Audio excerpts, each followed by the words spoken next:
today I want to do something about cotton willies. There might be wool willies actually. We'll get to that. Meantime, please remember to like and share the video, and please click on the links that I will give you and contribute a little bit something to sustain this channel, keep it going, because we need the money. You know, I don't mind saying it. We need the money and we need you to help. So please click on one of the links: Patreon, GoFundMe, Ko-Fi, Buy Me a Coffee, whatever, PayPal. You can send as much or as little as you like on PayPal. You can do it monthly. You can set up a monthly payment. It's easy.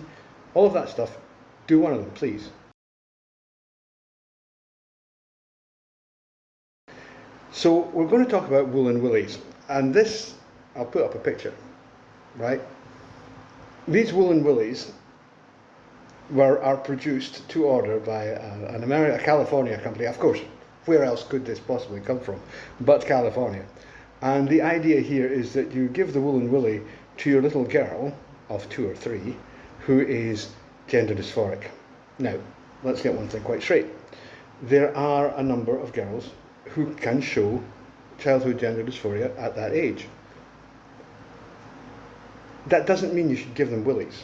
You know, there is an obsession with genitalia, which is really marked amongst Americans, and it's completely unhelpful.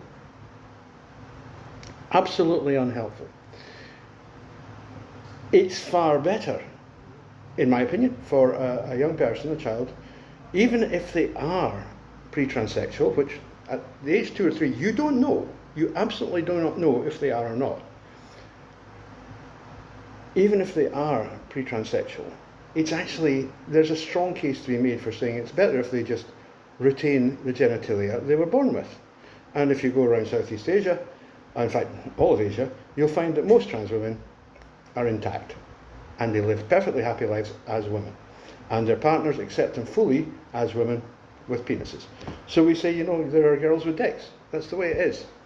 Get used to it. I would far rather that I embarrassed some narrow-minded idiots with this one than that anybody who was not entirely convinced that it was necessary had surgery like that just to please other people. I think that's really bad. And that is one reason why I think giving willies to little girls of 2 or 3 is just an appalling thing to do. I mean, by all means, give them boy clothes. Tell them to go out and climb trees. You know, I mean, buy them a bloody action man. Who cares? You know, toy machine. Well, you don't kind of buy toy machine guns anymore, I don't suppose. Something. You know, buy them boy toys.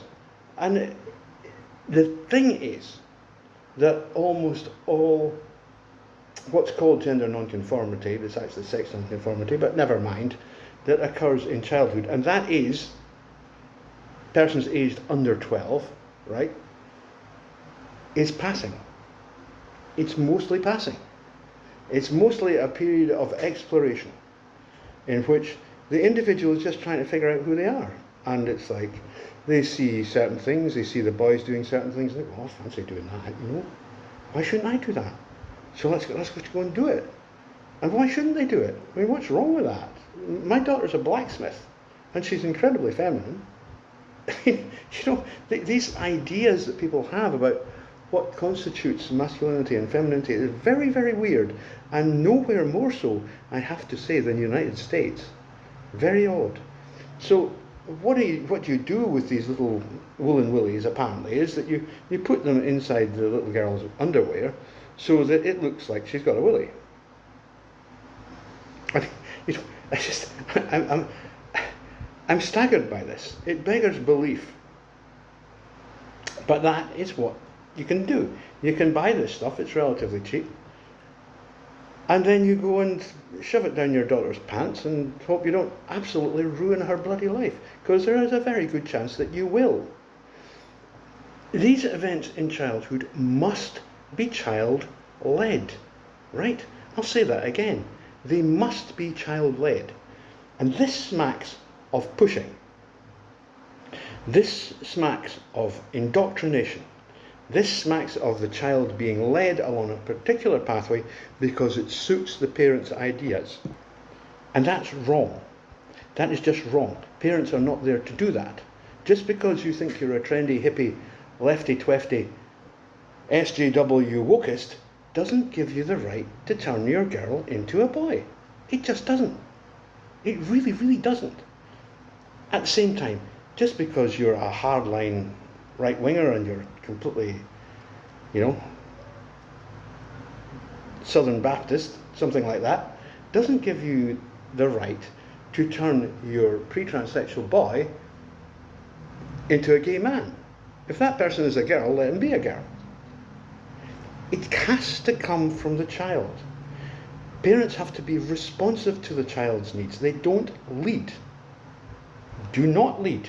Respond. If the child says, well, I want to cut my hair short, fine, why? It's not a problem.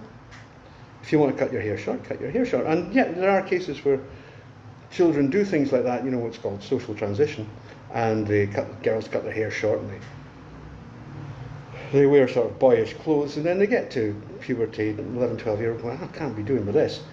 And they actually find difficulty in going back to a more feminine presentation, and you will need to support them very greatly at that point and say, it's all right. We know you were just experimenting. For goodness sake, you're a child, or you were a child, now you're growing up. Even Ken Zucker, who is often presented as the Prince of Darkness in this, fully accepts that after the age of 12 to 13, 75 to 80% of young people who are still gender dysphoric at that point, they are going to be transsexual. There's nothing you can do about it. The area of vagueness is younger than that. And like I said, I'm talking about children here. That's people under 12. We're not talking about adolescents. That's people from 12 to 20. And I'm afraid a lot of politicians and political people in both the USA and the UK have started trying to pretend that everybody under 18 is a child. That's a complete lie. It's a pernicious, nasty little lie. It's not that long since we were sending 16-year-old boys to die in the trenches. So don't bloody tell me that they're children. We give boys like that driving licenses. We allow them to get married at 16. Half the states in the United States, 16 is the age of consent. In the UK, 16 is the age of consent. You can't turn around and say, everybody under 18 is a child. And even worse, you hear everybody under the age of 24 is a child. Yes, development takes place over a period of time.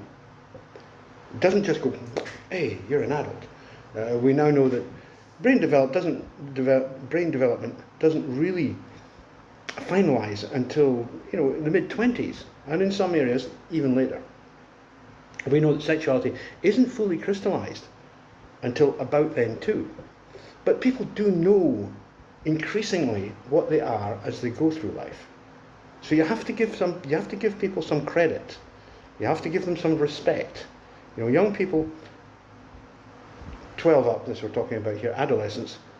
Yeah, I know. I've got 4 kids. I know what adolescents are like. I've seen them do some remarkably stupid things. That doesn't matter. You have to look at the whole picture, and you have to support your kids.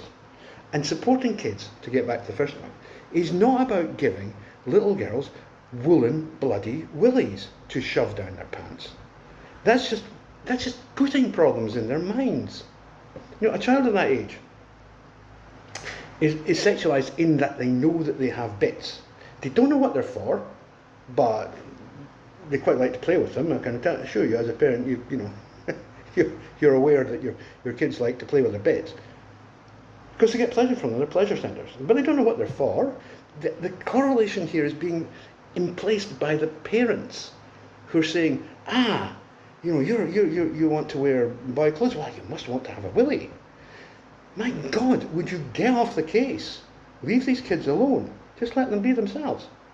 Just because, I'll tell you something here. A writer who's very unpopular now because she's really, really not politically correct, but really fantastic, and everybody should read her. Enid Blyton she wrote a kids' book series, about 20 of them. She was very prolific, called The Famous Five. And one of these was a little girl. And they were all, 9, 10, 11 sort of age. They were children. And this little girl was called Georgina, but she hated being called Georgina. And she insisted that everybody called her George. And this is Enid Blyton. I'm not kidding you here.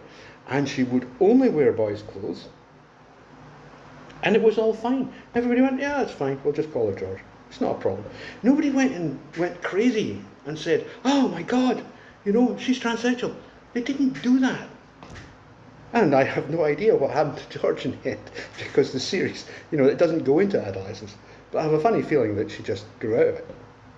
And that's going to happen in an awful lot of cases, so don't be forcing it. Thank you. And if you're a kid who's this is happening to, you will thank me in the future. Even if I'm dead, you'll thank me in the future. Bye.